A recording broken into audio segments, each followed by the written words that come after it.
আওয়ামী লীগকে নিষিদ্ধ করার দাবিতে উত্তাল সারা দেশ।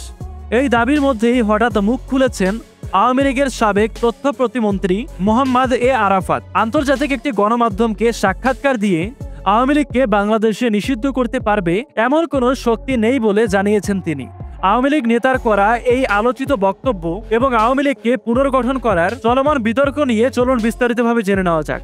গণ অভ্যুত্থানের পর থেকেই আওয়ামী লীগ সভাপতি শেখ হাসিনা সহ দলটির সকল নেতাকর্মীরা বর্তমান সময়ে আত্মগোপনে রয়েছে।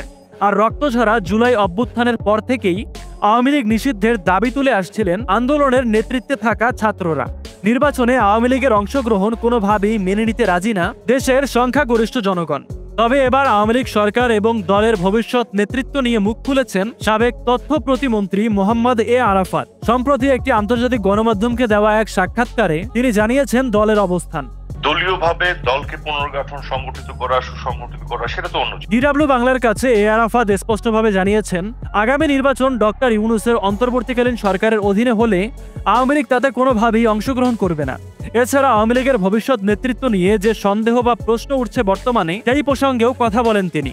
আওয়ামী লীগের নেতৃত্ব এখনো বঙ্গবন্ধু কন্যা শেখ হাসিনার হাতে। আওয়ামী লীগের ভবিষ্যৎ নেতৃত্বের বিষয়ে তিনি জানান, শেখ হাসিনার বিকল্প নেতা এখনো কেউ নেই।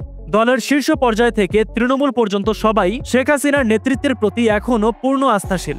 মোহাম্মদ এ আরাফাত আওয়ামী লীগের ঐক্য এবং দলের প্রতি শেখ হাসিনার নেতৃত্বের অটুট বিশ্বাসের কথা জানিয়ে দলের ভবিষ্যতের ব্যাপারে ইতিবাচক আত্মবিশ্বাসও প্রকাশ করেন। আওয়ামী লীগের টপ থেকে শুরু করে তৃণমূল গ্রাসরুট পর্যন্ত শতভাগ মানুষ বঙ্গবন্ধু কন্যা নেতৃত্বের প্রতি আস্থাশীল। এদিকে আওয়ামী লীগকে নিষিদ্ধ করার দাবি উপস্থাপনকারী শক্তির বিরুদ্ধে তিনি জানান, বাংলাদেশে এমন কোনো শক্তি নেই যারা আওয়ামী লীগকে নিষিদ্ধ করতে পারে।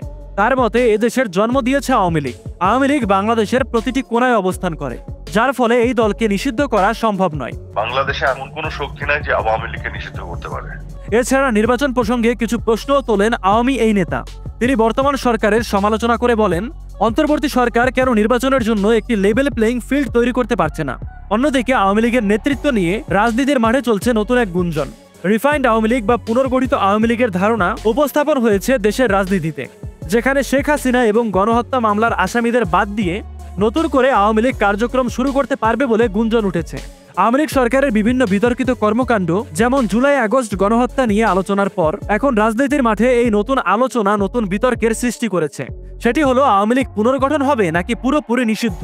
আর চলমান এই পরিস্থিতি দেশের ভবিষ্যৎ রাজনীতিকে কোন পথে নিয়ে যায় তাই এখন দেখার বিষয়। এই পুরো বিষয়টি নিয়ে আপনার মূল্যবান মতামত কমেন্টে লিখে জানাবেন।